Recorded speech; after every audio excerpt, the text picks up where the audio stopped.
Hi hello good morning welcome back to our channel again. ఎలా ఉన్నారండి అందరూ? నేనైతే చాలా బాగున్నాను. మీరందరూ కూడా బాగున్నారని ఆశిస్తున్నాను. ఈ రోజు మీ అందరి ముందుకు కొబ్బరి ఉండల రెసిపీ తీసుకొచ్చానండి. అయితే ఈ రెసిపీ ఎలా చేయాలి అనేది ఒకసారి చూపించేస్తున్నాను, చూసేయండి. ముందుగా ఒక మిక్సీ జార్ తీసుకుని అందులో కొబ్బరి ముక్కలు తీసుకుని కొబ్బరిని ఈ విధంగా మనం చూపిస్తున్నాం కదండి, పౌడర్లో చేసుకోవాలన్నమాట. ఈ కన్సిస్టెన్సీలో ఇలా పౌడర్ చేసుకున్న దాన్ని ఏం చేయాలంటే, ముందుగా స్టవ్ వెలిగించి ఒక బాండీ పెట్టి అందులో కొబ్బరి తురుము మనం ఏదైతే ప్రిపేర్ చేసుకున్నామో అది వేయాలండి. అది వేసిన తర్వాత ఒక స్పూన్ ఆఫ్ గీ యాడ్ చేసుకుని ఇక్కడ చూపిస్తున్న విధంగా మొత్తం మిక్స్ అయ్యేటట్టు మిక్స్ చేసుకోవాలన్నమాట. కొంచెం ఫ్రై చేసుకోవాలి, పచ్చివాసన పోయేంత వరకు కూడా ఇది మనం ఫ్రై చేసుకోవాలి.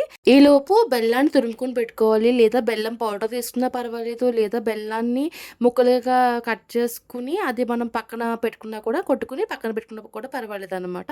సో ఆ మూడింట్లో మీరు ఏదైనా యాడ్ చేసుకోండి. ఇక్కడ నేను బెల్లాన్ని చిన్న చిన్న ముక్కలుగా కొట్టి అవి ఆ పీసెస్ ఉంటాయి కదా, ఇక్కడ చూపిస్తున్నాను. బెల్లం అటు మరీ పౌడర్ కాదు, మరీ తురుముకున్నట్టు కాదనమాట. సో ఈ విధంగా నేను తీసుకున్నాను. మీరు ఏ ఫామ్లో తీసుకున్నా పర్వాలేదు అనమాట. సో ఇక్కడ తర్వాత ఏం యాడ్ చేయాలి అంటే, కొద్దిగా వాటర్ యాడ్ చేయాలండి.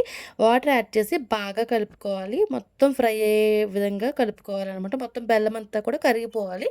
కరిగిపోయి మొత్తం అంతా కూడా ఇక్కడ నేను చూపిస్తున్నాను కదా, ఈ కలర్లోకి మొత్తం ఇలా వైట్గా ఉన్నదంతా కూడా ఇలా బ్రౌన్ కలర్లోకి చేంజ్ అవుతుంది. మొత్తం బెల్లం అంతా కూడా కరిగి నీట్గా అవుతుంది. ఆ మొత్తం మిక్స్ అయిన తర్వాత ఒక 3 యాలకులను తీసుకొని అది ఇలా పౌడర్గా చేసుకుని మనం ఇందులో యాడ్ చేసేసుకోవడమే.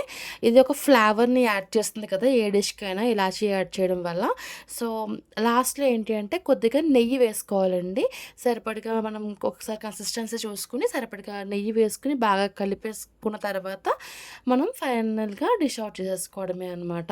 ఇది ఇలా అన్న తినచ్చు, లేదు అని అంటే ఉండలు చుట్టుకుని అన్న తినచ్చు, లేదు అని అంటే ఒక ప్లేట్కి నెయ్యి రాసేసి అందులో మొత్తం స్ప్రెడ్ చేసి మీరు ముక్కలుగా కట్ చేసుకున్న, చల్లారిన తర్వాత ముక్కలుగా కట్ చేసుకున్న మీరు తినచ్చు అనమాట.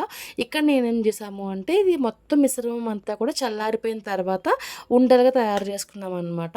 సో మీరు ఏ ఫామ్లో తీసుకున్నా కూడా ఓకే. నేనైతే ఇక్కడ ఉండలు చేసాము. సో అంతేనండి, ఎంతో టేస్టీగా ఉండే కోనసీమ స్పెషల్ కొబ్బరి ఉండల రెసిపీ రెడీ అయిపోయిందండి. ఈ రెసిపీ మీలో ఎంతమందికి తెలుసో నాకు కింద కామెంట్ చేసి చెప్పేయండి. మళ్ళీ ఇంకొక మంచి రెసిపీతో మీ అందరి ముందుకు వచ్చేస్తాను. Until then bye bye. నా ఈ వీడియోస్ కనుక మీ అందరికీ నచ్చినట్టయితే లైక్ చేయండి, షేర్ చేయండి, సబ్స్క్రైబ్ చేయడం మాత్రం మర్చిపోకండి. Thank you so much for watching. Thank you.